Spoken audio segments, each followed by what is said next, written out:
1 2 3 4 5 6 7 8 9 10 1 2 3 4 5 6 7 8 9 10 जास्त गेलं तरीच काय प्रॉब्लेम नाही. ठीक आहे, जास्त गेलं तरी काय प्रॉब्लेम नाही. आम्ही अर्ध्या अर्ध्या बॉटल टाकतो. ज्यांना मानसिक आजार असतात, स्ट्रेस असतात, सायकिलच्या गोळ्या घेतात, झोप येत नाही, अँझायटी म्हणतो, चिडचिडपणा, ते सुद्धा पेशंट नीट होतात.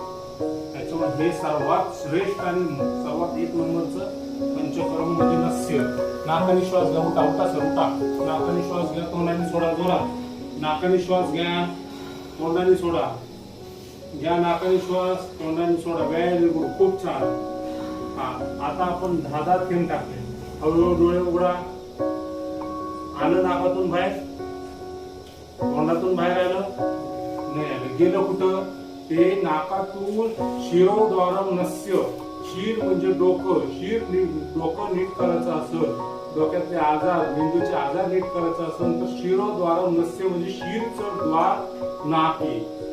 डोक्याचा दरवाजा नाक आहे. नाकातून ट्रीटमेंट केली तर मेंदूचा आजार जाता आता काय होईल? सर्दी, शिंका, डोकं, चिडचिडपणा, राग, केस गळणं, केस पिकणं, खाली ते पालित्य, अजून मग डायरेक्ट ते इकडे आपल्याला इथं जिरवायचं. सर्वायकल स्पॉन्डिलायसिस इथं जिरवायचं, मणक्यात जाईल. ते मणक्याची आतून झीज भरून काढ, कुठून आतून.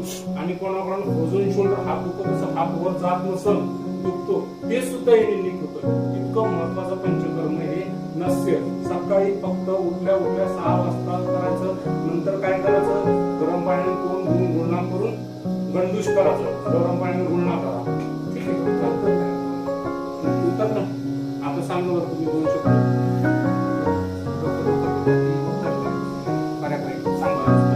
आपण काय केलं? फक्त काहीच औषधं नाही दिली तरी सुद्धा त्यांना फ्री वाटले एकदम.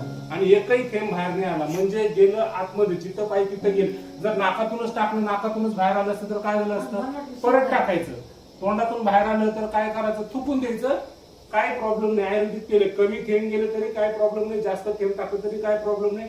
आपलं वैशिष्ट्य काय याचं? मेंदू मध्ये वात कमी करायचं. तत्तर वृक्षलघुशी तर खरं सुषमांचल चलगती, विचारांची चलगती असते ना, विचारांची चलगती ती कमी करायची आपल्याला. ठीक आहे, धन्यवाद.